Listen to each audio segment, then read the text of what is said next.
Sorry I always keep you waiting. Harley was still printing the Horowitz file for me. Whose file? Lisa E. Horowitz. One of the 3 women to rent a car at Wong's just before Faye popped up at Miller's place. And considering her age, the only one who could be our buddy. I asked Harley to get us some details on her. We could take a look at it, if you want. And I thought this only happened in movies. Welcome to my life. Would you rather take one last look at the board before reading her file? Do a run-through of the investigation?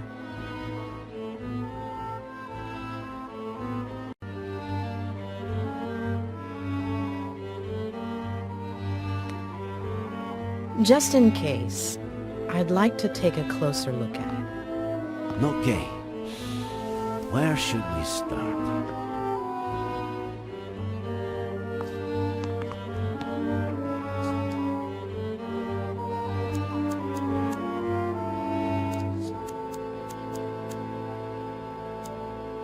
Ed has several issues that are not usually seen together. To start with, the death of his family at the hand of his father, which contributed to his becoming the most cynical patient I've ever treated. Then, there's the repression of that trauma, spurred on by his Aunt Claire. And finally, somebody arriving who was capable of harnessing that trauma to intentionally drive him crazy. And is that the case? Is he crazy? Crazy is a very relative term, but if Faye's aim was to strip him of his sanity, she did not manage to do so.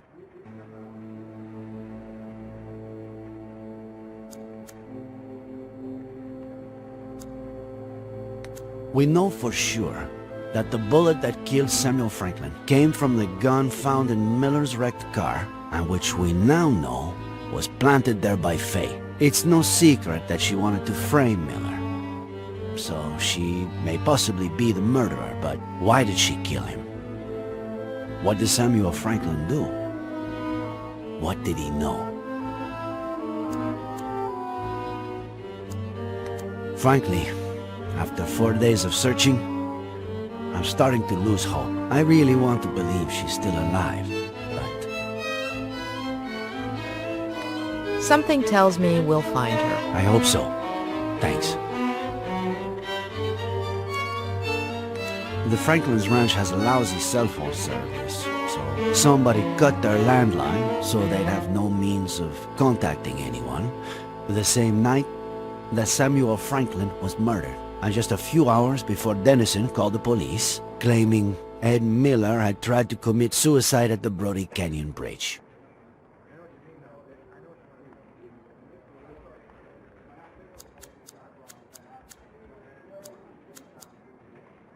Faye paid him $10,000 to help her execute the last part of her plan. Together, they pushed Ed's car into the canyon. Later, Faye dressed up as John Miller, waited for Dennison to wake Ed up, and pretended to jump off the bridge. But wearing a harness with a rope hook to it, she hid right under the bridge and put the disguise and the climbing equipment in the duffel bag, while Dennison made sure Ed didn't jump and called the police.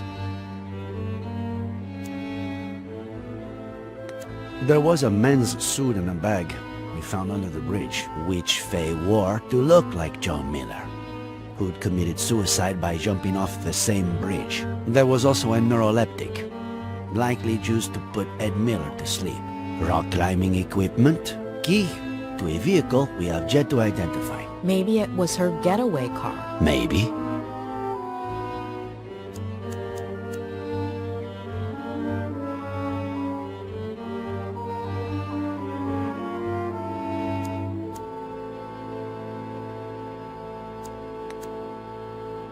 Faye reenacted with total precision the accident in which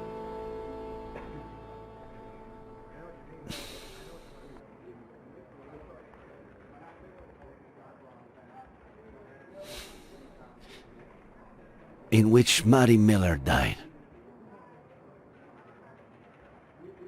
as well as her daughter. Ed Miller claims that his daughter, the new Jenny, was in the car. But the only evidence we have of her existence is a picture found on Faye's phone. On top of that, Faye wanted to make extra sure to frame Ed, so she planted a gun in the car, the exact same one that killed Samuel Franklin, and a bottle of whiskey, which is exactly what John Miller had been drinking before he killed himself.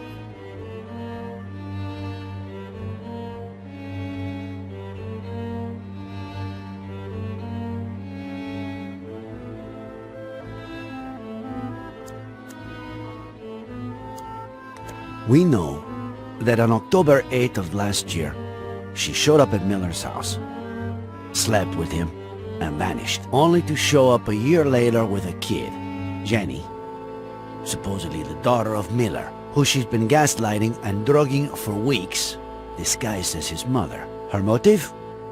Revenge. According to what she told Dennison, Miller abused her. Do you think that could have happened?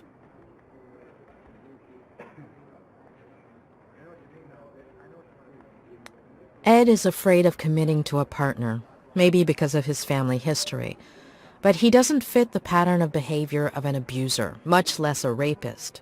But the thing that puzzles me the most is, why did her plan backfire? Did she just slip, and that's it? Did she get her revenge, and then decide to end it all? Or what are we missing?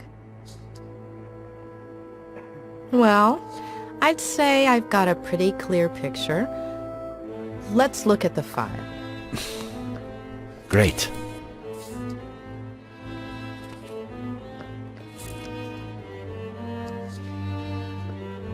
This is Lisa Horwitz, the day she graduated from Yale as a psych major, also as valedictorian. Anything come to mind?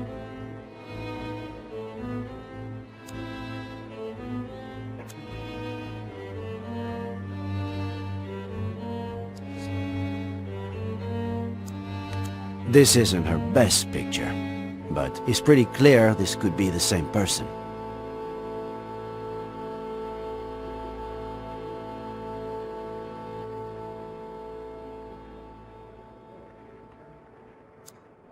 Faye told Ed that she just graduated as a psych major. So, it all adds up.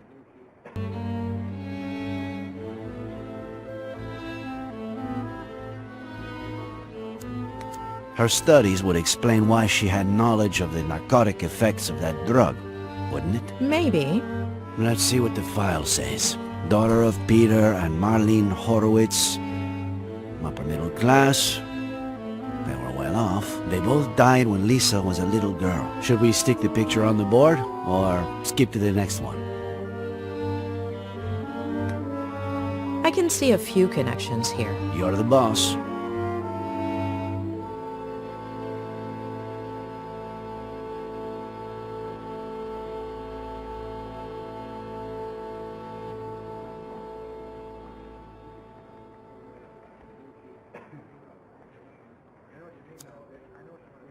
I guess her family's social standing explains why a 23-year-old girl would have $10,000 on hand to give to Dennison. Right. Though, with everything she seems to have done, I wouldn't be surprised if she got the money through other, less legal means.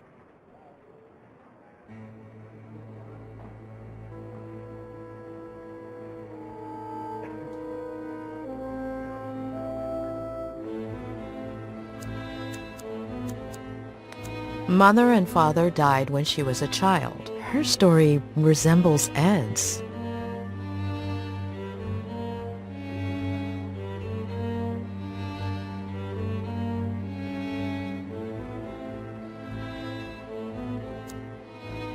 They didn't die in a car crash, did they? No.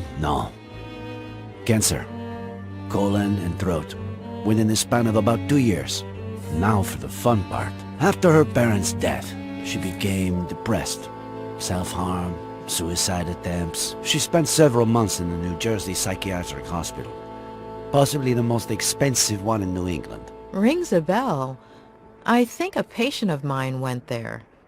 Who was it? The night before she was going to be released, her best friend from the hospital got drunk and jumped off the roof of the building.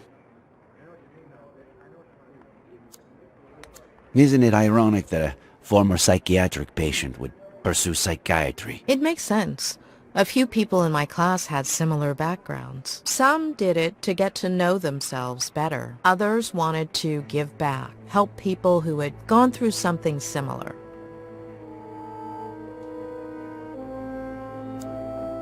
Isn't it odd that her best friend from the hospital killed herself by jumping off a building and that she ended up the same way? Yes.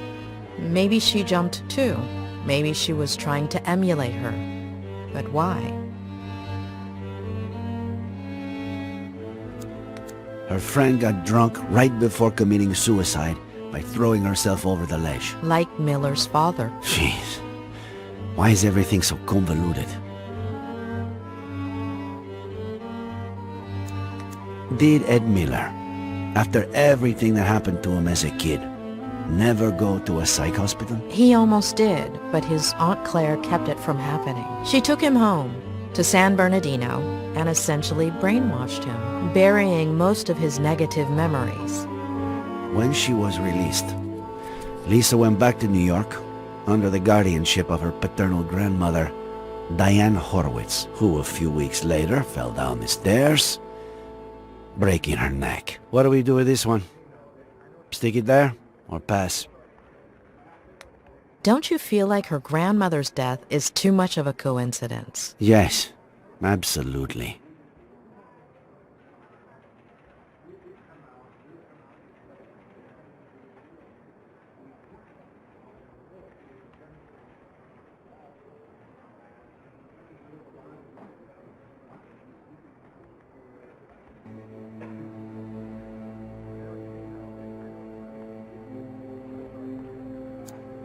What does this woman have against the elderly? Why does she go through so much trouble keeping Miller alive, but then go and kill his neighbor like it's nothing? This is from a couple of years ago. A climbing wall in her neighborhood in New York.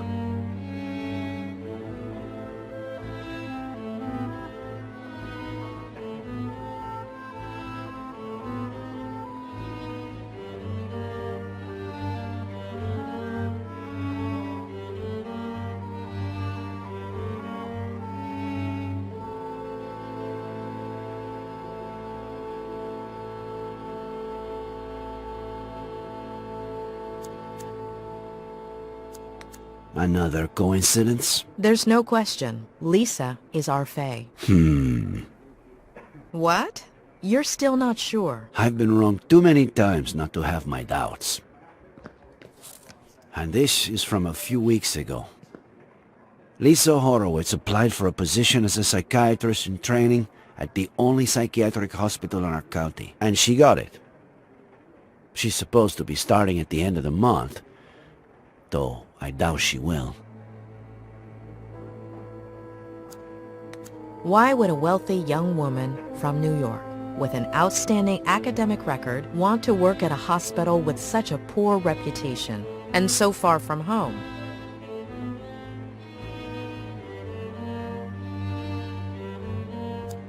The doctor who was assigned to Ed at the hospital before Robert Kerrigan hired me to treat him was quite inclined to admitting him to a mental institution. The mental institution where Lisa was going to work is almost certainly the same one Ed would have been admitted to. Are you saying that... That was the last part of the plan. Become his psychiatrist and torture him. Let's take a look at her medical record.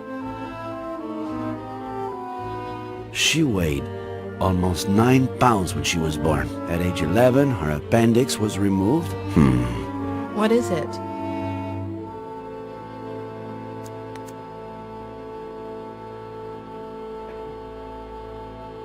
Let me make a quick call, just to double check.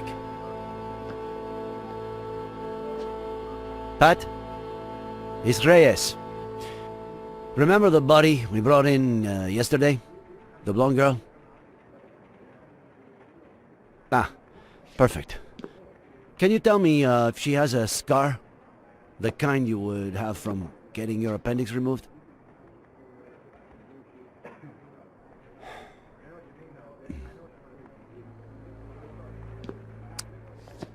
Are you sure? Okay. Thanks, Pat. I can't believe it. It has to be her. It's her. But no. No, no. We were so close. I'm sorry. It happens a lot. You think you have a bite, you tug at the line, and all you have to do is reel it in, but just at the last minute.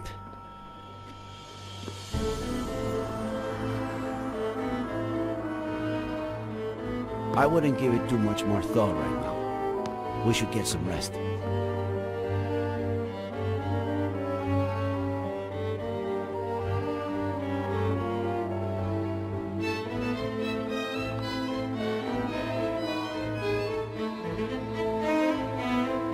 It wasn't my patient.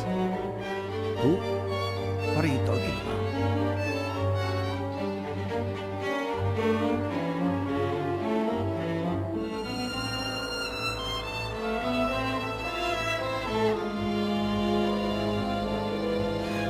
How long ago was Lisa Horowitz released?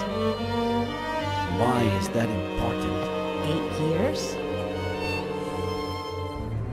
8 years. What was her friend's name? The one who committed suicide. Veronica Garrigan.